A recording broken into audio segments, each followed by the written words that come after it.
Is it better to be fit but fat or out of shape and lean? Well, I'm Dr. Steve Kopecky, a preventive cardiologist at Mayo Clinic, and after surviving 2 bouts of cancer, I tried to find out what types of behaviors people could adopt to avoid disease, avoid illness, and live a long life. Now let's get into it. Well, the answer to that's pretty clear. It's better to be fit, no matter what your weight is.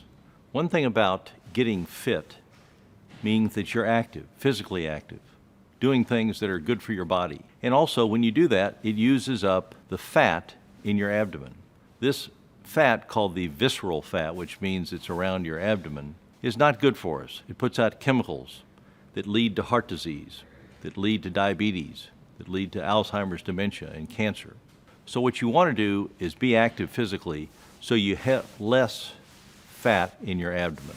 Sorry, it doesn't work to go get liposuction and take it out. That doesn't count.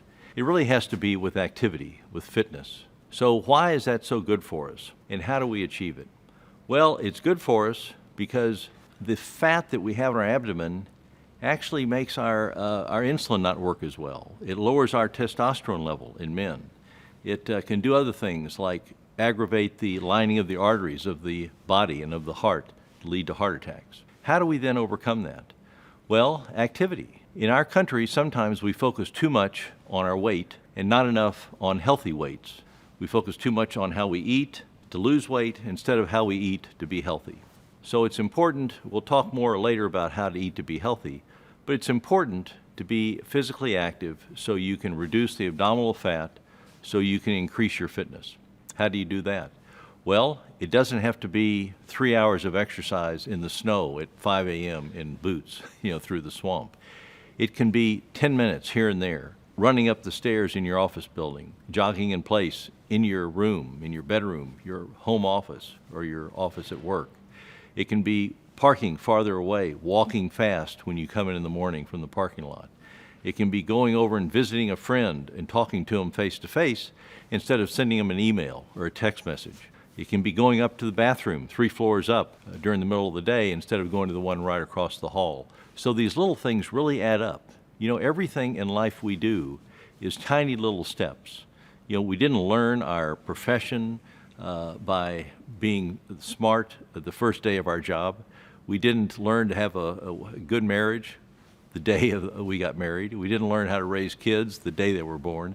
It's on-the-job training. It takes a long time, but we do it by little steps every day. And the same with fitness. It takes little steps all the time, and it really adds up to tremendous benefits. One of the secrets to the fitness and to the activity is do it vigorously enough that you get short of breath, that you pant, that you may perspire. Well, you say, well, I can't do that when I'm working.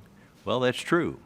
But if you practice it, you can actually do more activity without being out of shape, without being out of breath, and without sweating. And then you can go do this as part of your daily routine, and nobody knows the difference. And the best part of that, if you have a job, then your employer is paying you to be active and paying you to be fit. So little things add up tremendously, and it's much better to be fit than to be lean and out of shape. To learn more about this topic and so much more, check out my book, Live Younger Longer, written by me, Dr. Stephen Kopecky. You can find the book at mcpress.mayoclinic.org or wherever you buy books. Thanks for listening. See you next time.